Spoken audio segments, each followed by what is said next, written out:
남북 장성급 군사회담이 판문점에서 열렸습니다. 남북 간 군사 긴장 완화를 위한 여러 의제가 올라온 것으로 보입니다. 네, 취재기자 연결해서 자세히 알아보겠습니다. 강정규 기자. 네, 국방부입니다. 네, 오늘 회담 어떻게 진행되고 있습니까?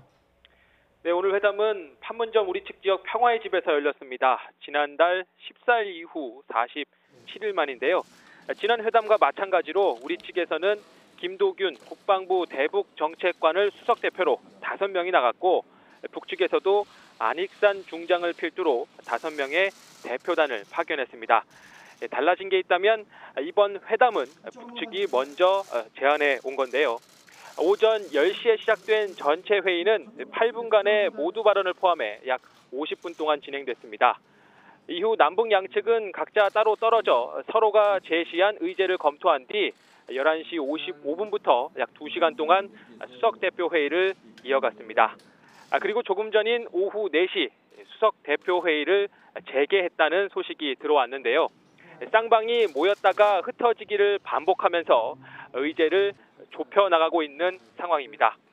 우리 측 대표단은 오늘 아침 출발에 앞서 4.27 판문점 선언에서 합의한 남북 간 군사긴장 완화 조치를 실현하는 데 최선을 다하겠다는 뜻을 밝혔습니다. 북측 대표단은 판문점 남측 지역으로 넘어오는 길에 남북 정상이 함께 심은 소나무를 둘러보는 것으로 이번 회담에 임하는 각오를 밝혔습니다. 네, 그리고 북측 수석 대표가 공개 발언에서 YTN 보도를 언급했는데 여기서 이번 회담의 의제를 가늠해 볼 수 있었죠. 네, 그렇습니다. 먼저 오늘 회담의 모두 발언부터 직접 들어보겠습니다. 엊그제 YTN 보도 들었는데 신통이도 우리 오늘 김도균 소장하고 마주 앉아서 토론할 내용들을 다 예평했습니다. 종전선언 문제까지 들고 나와서 이제 남측을 좀 흔들라고 이제 잡돌이 할 수 있다. 우리가 머리를 맞대고 또 진지하게 고민하고 하여튼 이런 과정들을 통해서 금년 가을에 좋은 수확을 틀림없이 얻게 될 것이다라고 생각합니다. 네, 안익산 수석대표가 언급한 YTN 보도는 북측이 오늘 회담에서 종전선언을 의제로 들고 나올 것이다 라는 내용이었습니다.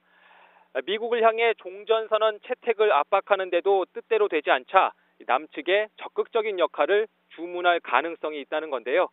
이 안 준장이 YTN 보도를 신통하다라고 말한 만큼 북측은 이번 회담에서 관련 내용을 의제로 제시했을 것으로 보입니다. 이에 대해 우리 측은 비무장지대를 평화지대로 만드는 구체적인 방안을 협상 테이블에 올려놓은 것으로 전해졌습니다. 그 첫 단추로 오늘 회담이 열리는 판문점 공동경비구역 JSA의 경비 인력을 줄이고 중화기를 철수하는 방안이 꼽힙니다. 이후 비무장지대 안에 있는 감시초소 GP를 남북이 동시에 단계적으로 철수하고 남북미 공동 유해 발굴 등을 추진하겠다는 구상인데요.